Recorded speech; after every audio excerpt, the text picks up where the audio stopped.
waaw asalaamaaleykum sama gars yi siyaar naa leen naka journée bi nag mbaa lépp tawfeex rek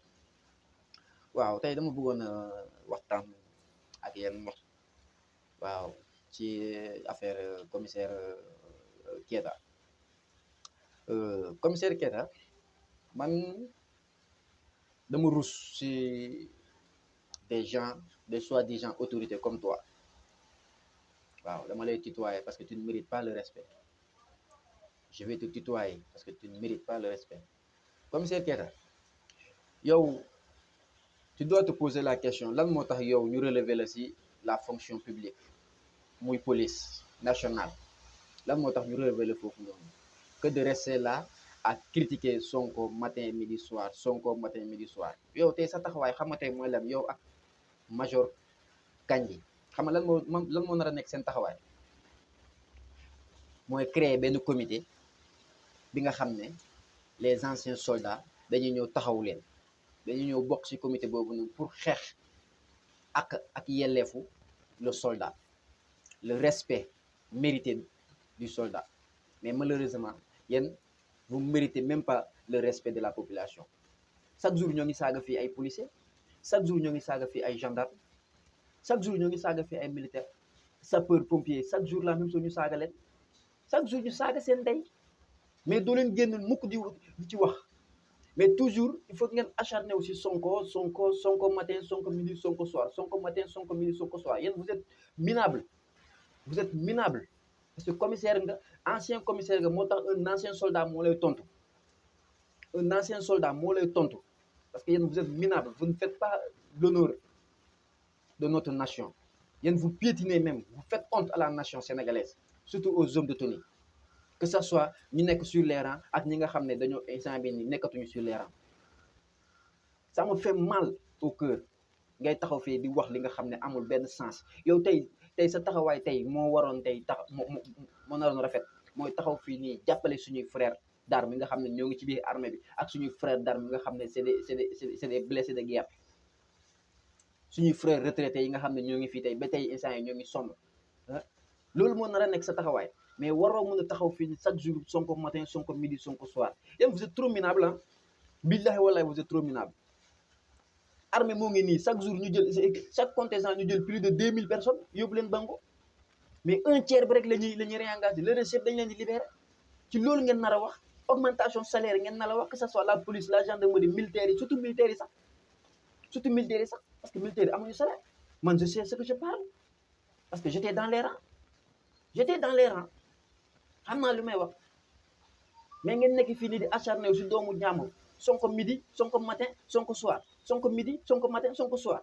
mais yow mais yéen vraiment yéen vous faites honte à la nation quoi vous faites honte à la nation sa doom Jacques Keita moo tax te instant bi nii ku la bëgg a wax lu bon sax du la ko mun a wax ku la bëgg a wax lu bon du la ko mun a wax parce que yéen vous méritez même pas le respect vous méritez même pas le respect yow police bi nga nekkoon lan nga def ci police qu'est-ce que tu as fait à la police nationale lan nga def ci police nationale bi nga xam ne moom nga jiite woon qu'est-ce que tu as fait là-bas ah mais lu dul nekk fii nii chaque jour di acharné wu si doomu jàmbur nii comme ça te nuñ la juree noonu lañ ko juree moom nuñ la juree yow moom noonu lañ ko juree moom mais il faut arrêter ça devient banal quoi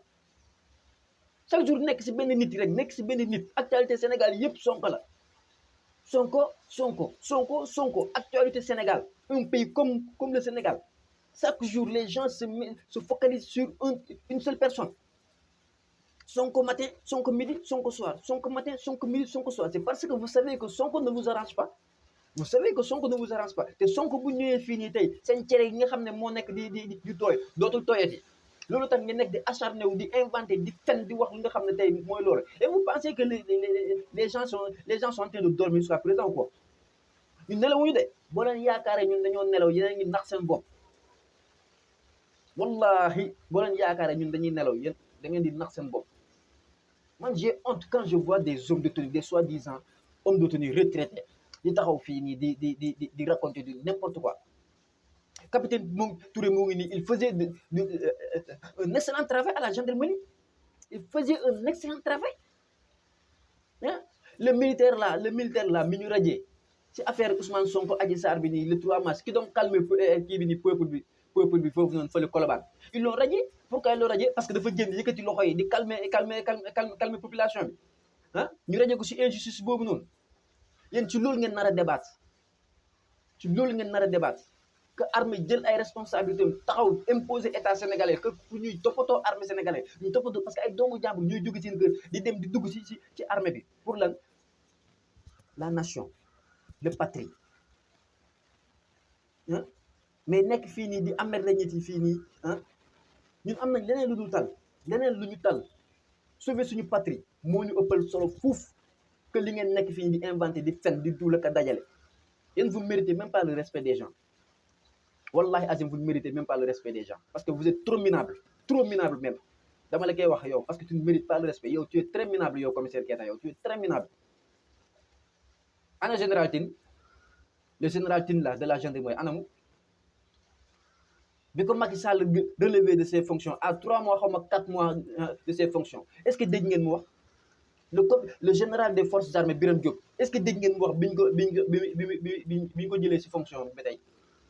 est-ce que dégg ngeen mu wax ñaata généraux ñoo fi nekk ñaata commissaire ñoo fi nekk Nafi Ngom Keïta anamu da ngeen ko dégg fii mu taxaw fii nii di wax mais des minables comme vous ñooy nekk ci télé yi di ratatate comme biir buy daw il faut que vous arrêtez quand même wala da ngeen jàpp ni armée bi seen bàyyi ko moom ba leen neex rek ngeen nekk def leen neex soldat bu def li nga xam ne ah erreur bu ndaw rek ngeen tëj ko rajo ko soldat bu def erreur bu ndaw rek ngeen tëj rajo ko te yéen a ngi fii nii yéen a ngi fi seen salaire da leen leer ni que seen salaire mënu leen may li ngeen am nii tey seen salaire mënu leen may li ngeen am nii tey donc il faut que vous arrêtez leen li cet acharnement là c'est quoi le problème mais vous nous emmerdez en fin de compte wallahi azim vous nous emmerdez. Non, mais nous sommes dans quel pays? Yow tey bu ñu nit yi waxul sax yow waroo wax tu ne devrais même pas parler mais ay jigéen góor yu mel ni comme ay jigéen yéen seen comportement bi comme ay comportement jigéen le soldat là quelles que soient les circonstances il doit rester digne dafa am li nga xam ne moom la yellool ak li nga xam ne yelloolu ko capitaine Touré mu ngi nii barki dem moo njaay lañ ko invité Walfadjri mais à l'intérieur de lui il pense toujours que il est au soldat parce que bëggul dénigrer l'armée sénégalaise et pourtant bu ko neexoon dénigrer parce que dañ ko tooñ dañ ko raje ci li nga xam ne moom mooy loolu du dëgg du yoon dañ ko raje ci li nga xam ne du dëgg du yoon mais malgré ça malgré les questions que les journalistes ont en train de lui poser mais toujours day wax li nga xam ne te nit bu ko déggee def day xam ne lii dafa yenu maanaam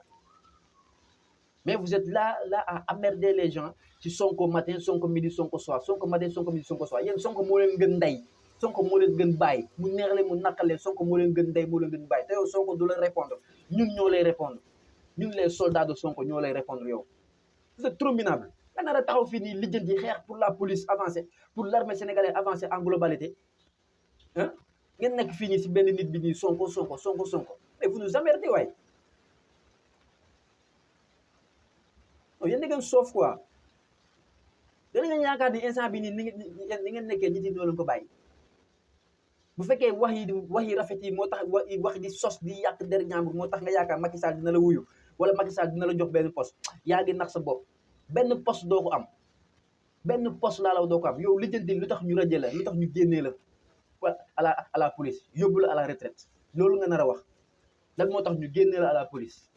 yow vous êtes des minables quoi yéen vous êtes des minables trop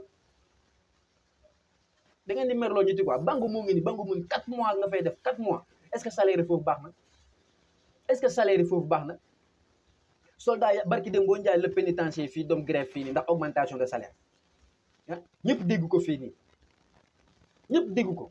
nii yéen lan mooy sa rôle instant boobu noonu foofu noonu ngeen nar a taxawal benn comité pour défendre nos soldats teg leen dans de très bonnes conditions AP mu ngi nii amuñu salaire bu baax AP baa ngi nii amuñu salaire bu baax ñun nous avons des frères yi nga xam ne ñu ngi foofu nous avons des copains yi nga xam ne ñoo ngi si biir armée bi si biir AP police bi ah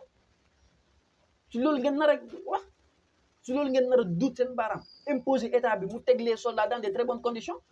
mais vous êtes là sur une seule personne l'actualité du Sénégal c'est Ousmane Sonko matin midi soir l'actualité du Sénégal, un pays comme le Sénégal, on se s'acharne sur une seule personne, non c'est minable enfin. Da ngeen soof waay lijjanti leen seen armée bii nii nu muy tegoo ci yoon. Chaque jour nga yéeg ci oto nga dégg ñuy saaga ndey policiers yi di saaga ndey gendarme yi di saaga ndey sapeur pompier yi chaque jour nga dégg ko fi nii. Man ñaata yoon laa ci xuloo man xuloo ci ba dem ci ba nar a xeex parce que lan dama jàpp ne que tey même je ne suis plus dans l'armée mais dama jàpp ne que ba tey maa ngi ci biir armée parce que dama dem bangu xeex pour sama nation sol drapeau pour sama nation parce que su ma solee tenue bi rek mooy sol naa drapeau pour sama nation. Je me suis battu pour ma nation. Mais c'est quoi le problème? Il faut arrêter, ouais. Vous êtes trop minable. Je le répète encore, vous êtes trop minable. Yéen amoo leen respect et vous ne méritez pas le respect. Wallahi azim, vous ne méritez pas le respect. Vous êtes trop minable, lamentable, archimégal lamentable. Da ngeen lamentable trop ñu dénk leen micro ngeen nekk fii di amerde ñu di fii sonko te ngeen nar a wax li nga xam ne tey mooy defar suñu armée bi. Que ça soit la police, la gendarmerie, la douane, service d'hygiène, eaux et forêts, pénitence, ñëpp ñu nar a xool nan la ñu mën a defee pour armée bi tegwaat ci yoon. Politiciens yi ñu bàyyi di instrumentaliser suñu homme de tenue yi fii nii c'est ça le combat que nous devons mener combat bi nga xam ne tey dañuy jox armée respect population bi day jox armée respect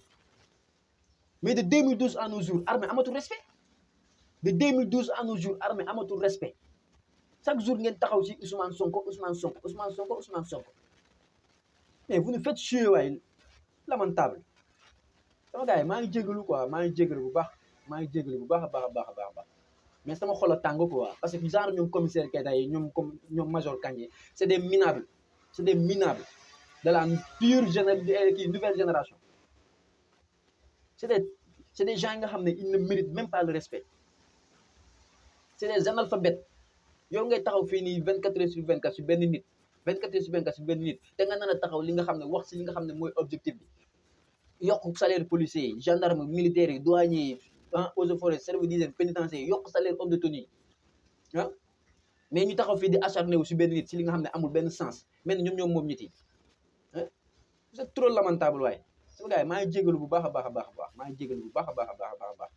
waaw mais genre nii il faut ñu tontu leen nii quoi parce que c'est des lamentables